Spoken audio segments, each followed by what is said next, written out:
Hi, blessed people. It's that time of the year again. It is tomato season. I remember filming a video around, I think, like December 2023, and I told you guys that I got a basket of tomato for 2,000 francs. We are getting close to that season, but right now I got a basket of tomato for 4,000 francs. In fact, there are some people who told me that I posted this on my status, and they were like, oh, we are now getting it at the area for 3,000 francs. And I was like, oh, that's in Boya. So I decided to make tomato paste. I'm just going to go ahead and wash my tomatoes properly. Sister is helping me wash the tomatoes. She's going to wash it and then just chop it the way you're seeing. So when I make tomato paste, I do not add any ingredients like ginger, garlic. I don't do that because the boiling, you have to boil. You have to say boil. Repeat after me, boil.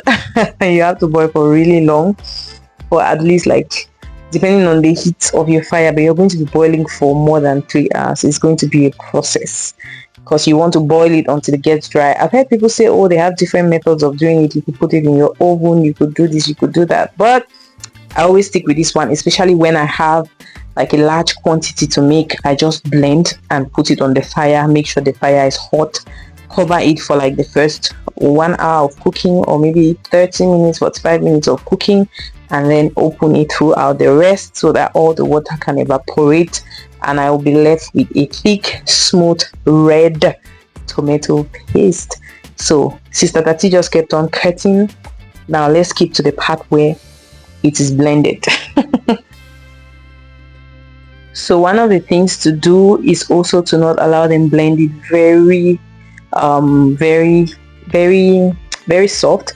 I could have done this with my blender in the house, but that's a whole process. This was a lot of tomatoes, so I prefer to take it to a machine where they could just blend it there. But if you are going to take your tomatoes to a machine, ensure that you see the machine, you look inside, you tell them to rinse it and rinse it again.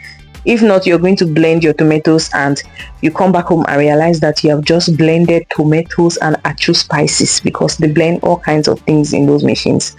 So that's just the advice I'm going to give you. If they don't have a tap around their machine area, take bottles of water so that you can give them and tell them, please be generous, wash your machine. So I put it on my charcoal pot behind the house, and it kept on boiling. It boiled, and then it boiled some more. And then hours and hours, and this is actually the next day now that I'm showing you guys, we had a thick tomato paste. Okay, I think it could even boil more and get even thicker and more less watery than it is now, but I was like, nah, we are done, let's take this thing out. And how I preserve it is I just put quantities in wrappings that I know I'm going to use for one-time stew or whatever, and then I tie it, and then I put it on a tray. I'm sorry I didn't show you guys that. I was supposed to. I put it on a tray, and then I allow it to freeze. When it freezes, I remove it from the tray and I pack them all in one wrapping, so that when I go into my freezer and I'm trying to get tomatoes for my stew or whatever, I know where to send my hand, and I'm grabbing a pack of tomato paste, of boiled down tomato paste. Amazing, you guys. December is coming. The stew is going to be stewing. Thank you for watching this video. Subscribe, and I'll see you guys on the next one. Bye.